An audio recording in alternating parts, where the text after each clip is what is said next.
ಎರಡನೇ ಸುದ್ದಿ ಕಡೆಗೆ ಹೋಗೋಣ. ಅಧಿವೇಶನದಲ್ಲೂ ಗವರ್ನರ್ ವರ್ಸಸ್ ಗವರ್ನಮೆಂಟ್. ಕೇಂದ್ರ RSS ಕೈಗೊಂಬೆಯಾದ್ರ ರಾಜ್ಯಪಾಲರು.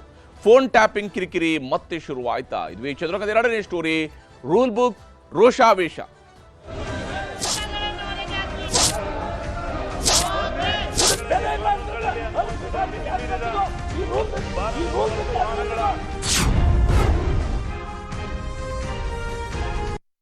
ಛಲವಾದಿ ನಾರಾಯಣಸ್ವಾಮಿಯವರ ರೋಷಾವೇಶಕ್ಕೆ ವಿಧಾನ ಪರಿಷತ್ನ ರೂಲ್ ಬುಕ್ ಚಿಂದಿ ಚಿತ್ರಾನ್ನ ಆಗಿದೆ. ಅದನ್ನು ಹರಿದು ಬಿಸಾಕಿದ್ದಾರೆ.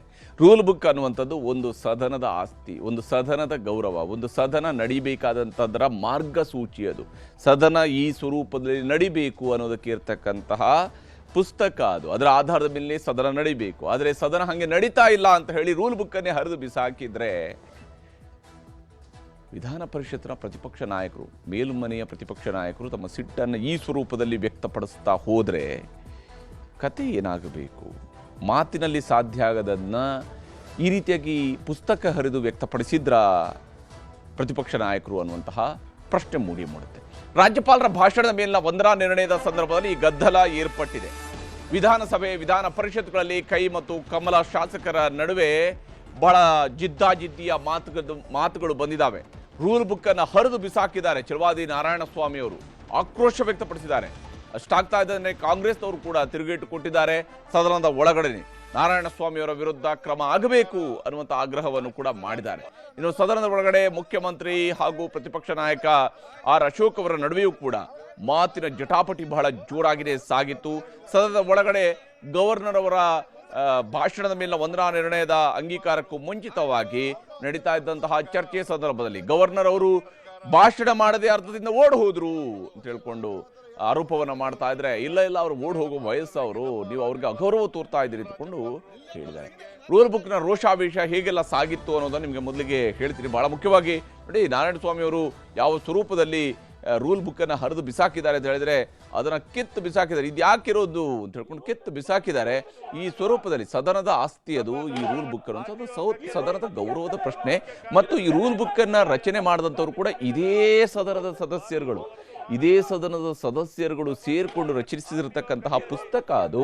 ಅದಕ್ಕೆ ಅದರದೇ ಆದಂತಹ ಗೌರವ ಇದೆ. ಆ ಸದನದಲ್ಲಿ ಅದಕ್ಕೆ ಆದಂತಹ ಗೌರವ ಇದೆ. ರಾಜ್ಯಪಾಲರ ಭಾಷಣದ ಮೇಲಿನ ಚರ್ಚೆಯ ವೇಳೆ ರಣಾಂಗಣ ಆಗಿತ್ತು ಇವತ್ತು ವಿಧಾನ ಪರಿಷತ್ ಮತ್ತು ವಿಧಾನಸಭೆ ಎರಡೂ ಸದನಗಳಲ್ಲೂ ಕೂಡ. ವಿಧಾನ ಪರಿಷತ್ನಲ್ಲಿ ಪ್ರತಿಪಕ್ಷಗಳ ಹಂಗಾಮ ಬಹಳ ಜೋರಾಗಿತ್ತು. ಛಲವಾದಿ ನಾರಾಯಣಸ್ವಾಮಿ ಅವರ ರೋಷಾವೇಶವನ್ನು ನಾವು ದೃಶ್ಯದಲ್ಲಿ ನೋಡ್ತಾ ಇದ್ವಿ. ಸಿಟ್ಟನ್ನು ಕಂಟ್ರೋಲ್ ಮಾಡ್ಕೊಳ್ಳೋದಕ್ಕೆ ಆಗದೆ ಇದ್ದಾಗ ಪಾಪ ಪುಸ್ತಕ ಏನು ಮಾಡುತ್ತೆ, ಪುಸ್ತಕವನ್ನು ಹರಿದು ಬಿಸಾಕಿದ್ರೆ ಈ ಮೂಲಕವಾಗಿ ಸದನದಲ್ಲಿ ತಮ್ಮ ಆಕ್ರೋಶವನ್ನು ವ್ಯಕ್ತಪಡಿಸಬೇಕಂತ ಅವಶ್ಯಕತೆ ಇದೆಯಾ? ಪ್ರಶ್ನಾರ್ಹವಾಗಿರುವಂಥದ್ದು. ಛಲವಾದಿ ನಾರಾಯಣಸ್ವಾಮಿ ವಿರುದ್ಧ ಕ್ರಮಕ್ಕೆ ಕಾಂಗ್ರೆಸ್ ಸದಸ್ಯರು ಪಟ್ಟು ಹಿಡಿದಿದ್ದಾರೆ.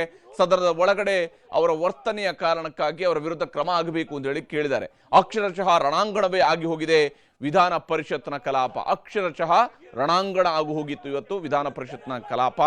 ಸದನದ ಒಳಗಡೆ ರೂಲ್ ಬುಕ್ ಅನ್ನು ಹರಿದು ಬಿಸಾಕಿದ್ದಾರೆ. ಯಾಕಂದ್ರೆ ರೂಲ್ ಬುಕ್ ಅನ್ನ ಮೇಂಟೈನ್ ಮಾಡಬೇಕಾಗಿರುವಂಥದ್ದು ಸದನದ ಕಸ್ಟೋಡಿಯನ್ ಆಗಿರತಕ್ಕಂತಹ ಸಭಾಪತಿಗಳ ಮೇಲೆ ಕಂಟ್ರೋಲ್ ಅಲ್ಲಿ ಇರುತ್ತೆ ಸದನವೇ ಹೊರತು ಬೇರೆ ಯಾರ್ದ ಕಂಟ್ರೋಲ್ ಅಲ್ಲಿ ಇರೋದಿಲ್ಲ. ಆದ್ರೆ ಈ ರೀತಿಯಾಗಿ ರೂಲ್ ಬುಕ್ ಅನ್ನ ಪೀಸ್ ಮಾಡಿದ್ದಾರೆ ಛಲವಾದಿ ನಾರಾಯಣಸ್ವಾಮಿ ಅವರು.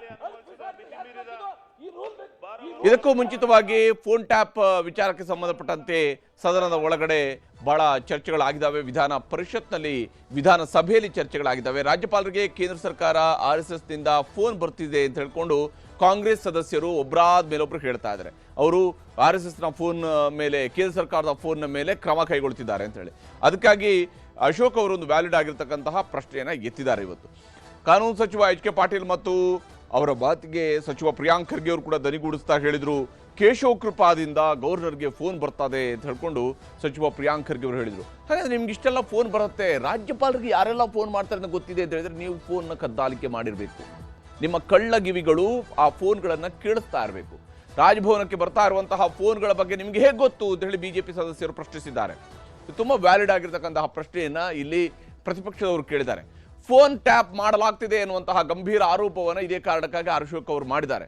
ನಿಜಕ್ಕೂ ಅವರಿಗೆ ಯಾರ್ದೆಲ್ಲ ಕಾಲ್ ಬರ್ತಾ ಇದೆ ಅಂತ ಹೇಳಿದ್ರೆ ಅಫ್ಕೋರ್ಸ್ ಸರ್ಕಾರಕ್ಕೆ ಗೊತ್ತಾಗಬೇಕು ಅಂತ ಹೇಳಿ, ಆದ್ರೆ ಹೇಗೆ ಸಾಧ್ಯ ಅಂತ ಹೇಳಿ ಫೋನ್ ಟ್ಯಾಪ್ ಬಗ್ಗೆ ತನಿಖೆ ಬೇಕಾದ್ರೆ ಕೇಳಿ ಮಾಡ್ತೇವೆ ಅಂತ ಹೇಳಿ HK ಪಾಟೀಲ್ರು ಸವಾಲು ಹಾಕಿದ್ದಾರೆ. ಫೋನ್ ಟ್ಯಾಪ್ ಬಗ್ಗೆ ತನಿಖೆ ಬೇಕಾದ್ರೆ ಕೇಳಿ, ನಾವು ಅದಕ್ಕೂ ಸಿದ್ಧ ಅಂತೇಳಿ ಎಚ್ ಕೆ ಪಾಟೀಲ್ರು ಹೇಳಿದ್ದಾರೆ. ಸದನದಲ್ಲಿ ಏನೇನು ನಡೀತು ಅನ್ನೋದನ್ನು ತೋರಿಸ್ತಾರೆ.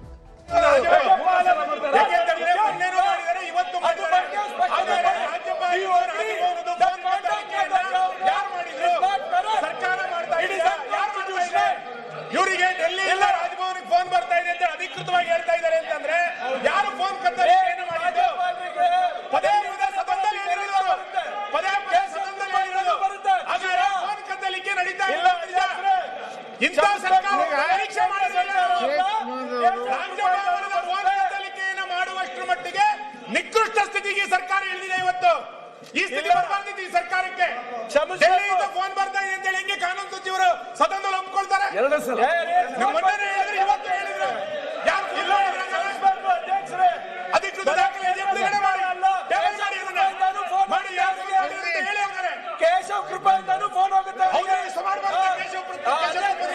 ನಿಮಗೆ ಇಟಾಲಿಂದ ಫೋನ್ ಬರುತ್ತೆ. ಅದಕ್ಕೆ